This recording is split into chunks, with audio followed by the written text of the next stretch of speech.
Alex Gorsky, CEO of Johnson & Johnson. Welcome to the Industrialist Dilemma. Hey, Rob, it's great to be here. Thank you so much for coming. What I'd like to ask you first is tell us a little bit about the business. You've got three major product groups, right? Medical devices, pharmaceuticals, and consumer products. How do you deal with managing the complexity of these three different groups and getting them to coordinate or not? Yeah, well, first of all, Rob, it's great to be here. This is where I started my career in the Army, actually, not too far away from here in the 7th Infantry Division down in Fort Ord, California. Started my career with Johnson & Johnson, so to come back here, it's always a real honor, and I love the weather, particularly in February. But I think one of the greatest aspects of Johnson & Johnson is the diversity of businesses that we have. Frankly, I think one of the most important drivers of our success and performance over the last 132 years is because of our diverse model. And it starts with a belief that we want to go where the best opportunity is. Whether it's a pharmaceutical opportunity, whether it's a med tech opportunity, a consumer opportunity, if it's ultimately going to help patients or consumers, we want to be able to bring our technology to bear, our capabilities, our global footprint, and frankly, help people feel better. And by playing and participating in all those spaces, we can do that. Two, it's been a huge reason of our financial success. When you're in a business for over 130 years, there are going to be cycles. When some businesses are up and others are down, we've experienced it across all of our businesses. And having those different levers and having that diversity and frankly the financial wherewithal. And one of the reasons I think we frankly have had 55 consecutive years of dividend increases and 34 consecutive years of operational EPS increases, a AAA credit rating, it's because of the diversity of our businesses. Now for me, intellectually, it's awesome. I can be in one room talking about the next CAR-T immuno-oncology approach. I walk into the next and you're talking about the next approach in robotic surgery. Then I walk into the next room and it should we use Jennifer Aniston or Kerry Washington in this particular advertisement for one of our Neutrogena products. And I think that's true for all of our employees. It offers you a diverse array. You can work in Johnson & Johnson and be part of a startup in a small group. You can then scale it and be running a multi-billion-dollar division. So really, whether it's strategic, whether it's financial, or frankly with our employees in mind, I think the diversity of our business is really one of our strongest traits. If you look at the changing nature of healthcare, in particular over the last decade and going forward, what we've learned about the human body, the information about the human body, and how we can actually treat indications and diseases is one of the big differences of what we're confronting. How is data becoming something that's changing the nature of how Johnson & Johnson does business?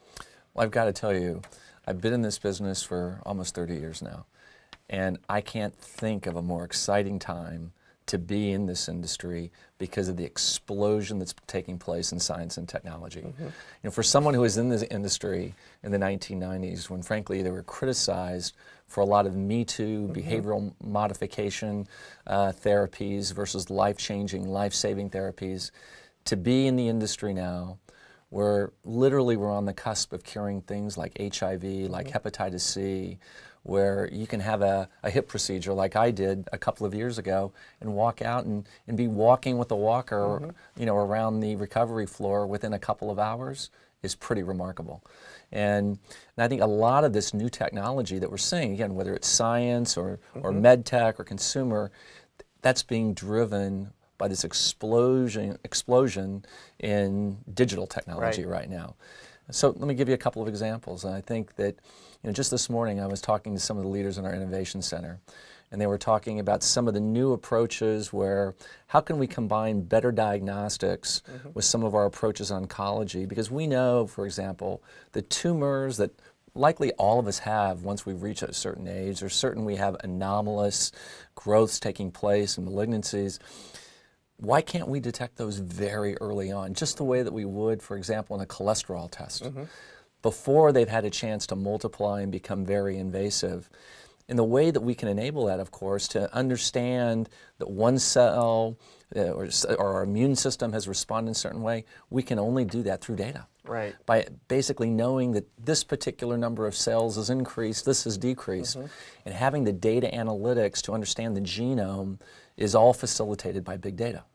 And so it's germane there. If I look at a place like our medical device space, going forward, robotics. today, when you think about it, surgeries perform much in a similar way that you would say that person driving a car. Right. And you're going through, and yes, there's a lot of skills, there's a lot of experience and capabilities.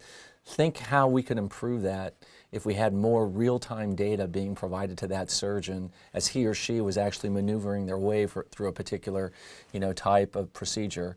And last but not least, if, on the consumer side, if you want your products to be at the right place at the right time, if you want to go beyond product to experience and engage with those consumers, it's all based on digital. And so having those capabilities is more important than ever. How do you think about distributing some of the information, moving stuff to the cloud? I mean, it's been written about a lot of the work that Johnson & Johnson has done in thinking about issues around privacy as well as hiring the right skill sets and competencies, maybe that are different from the legacy of what built the organization to what it was before to what it needs to be in the future.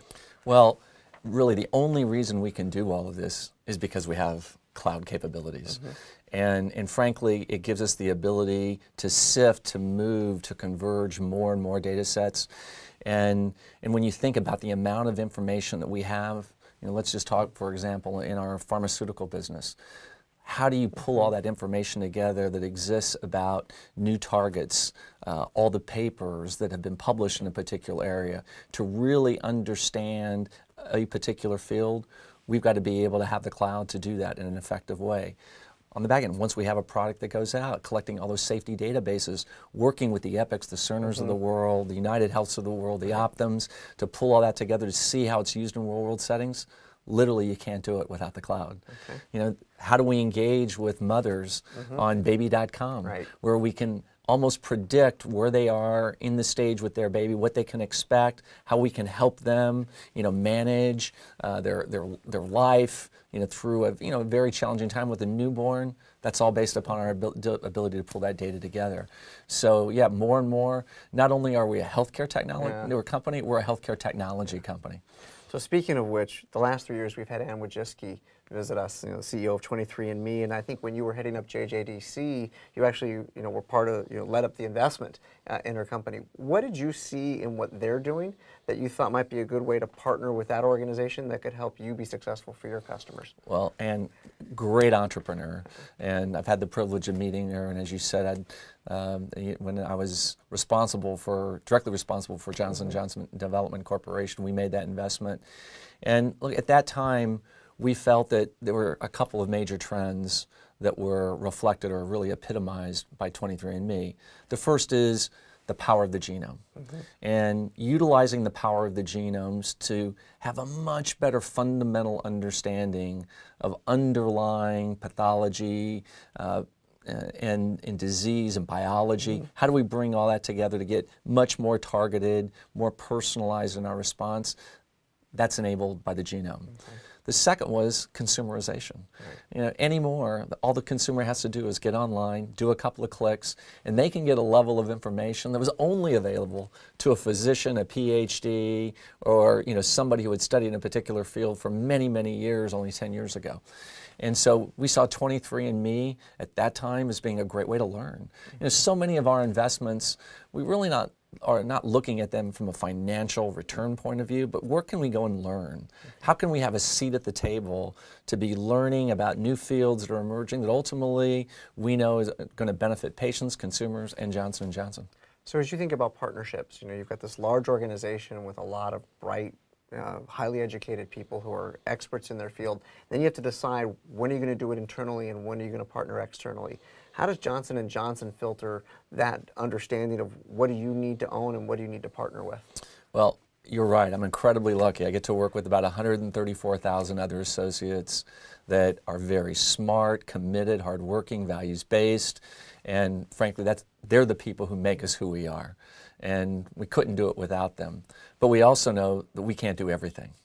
And so it's interesting, if you look across Johnson & Johnson, be it in our pharmaceutical group, our medical device group, our consumer group, about 50% of the time we discover and develop things internally.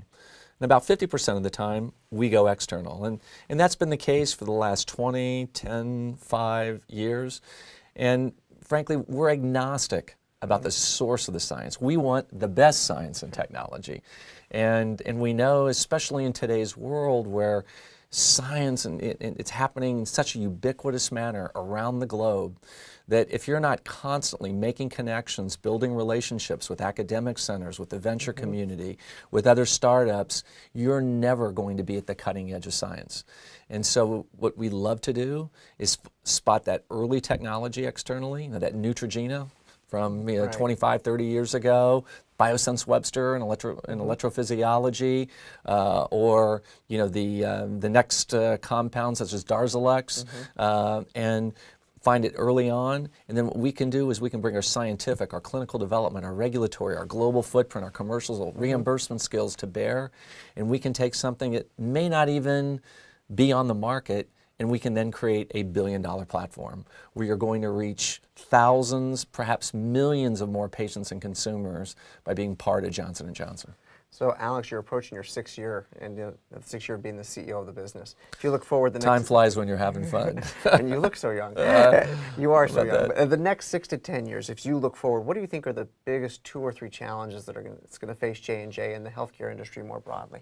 Well, as I mentioned earlier, I think one of the most exciting things is this explosion of new science and new technology where we're really moving from treatment to cure. And ultimately, I think even how do we move from cure to prevention and stopping and wellness and halting these things before they even get downstream. I think that's the good news. The challenge is how are we going to pay for it? And particularly at a time when, frankly, demographics are exploding, especially the population age 65 and older. And right now in this country, we're already at about 40 to 40 million people over the age of 65. That number is going to go to 70 million over the next 30 years. When you turn 65, that's when you consume all your health care. In fact, about 5 to 7 times the amount. And that's not only happening here, but in China, I think right now they've got about 150 million people over the age of 65. That number could go to 300. So think about that, a population the size of the United States. So on a global basis, we're just going to see demand for high quality, value-based health care to be exploding. And I think balancing those 2 issues of how do we find a cure for Alzheimer's that we need, because if we don't find that, the impact that's going to have on humanity will be just so significant. And at the same time, how do we do it in a way where governments, where healthcare systems, where payers can actually make that happen? And so I think that's the big opportunity, that's the big challenge. But when I couple that with, again, what I'm seeing in science and technology, when I couple that, when you do bring that kind of pressure to bear, it creates changes. And every time you have a lot of change, it creates new opportunities. How do we change our reimbursement systems? How do we change from thinking about paying on a per diem or per product basis to an episode of care, an outcome-based approach? How do we focus more on preventing these diseases from happening in the first place? Living better lifestyles. So, yeah, there's a lot of challenges, but I couldn't think of a more exciting time to be in the industry. It's amazing to think about your business and not only the complexity and things you accomplish internally, but the size and scope of the forces outside and how that influences what you can and can't do. Big challenges, but also big opportunities in front of you. Absolutely. You've got to be constantly thinking about your strategy, your resources, and your model, and predicating it based on what's happening in your external environment.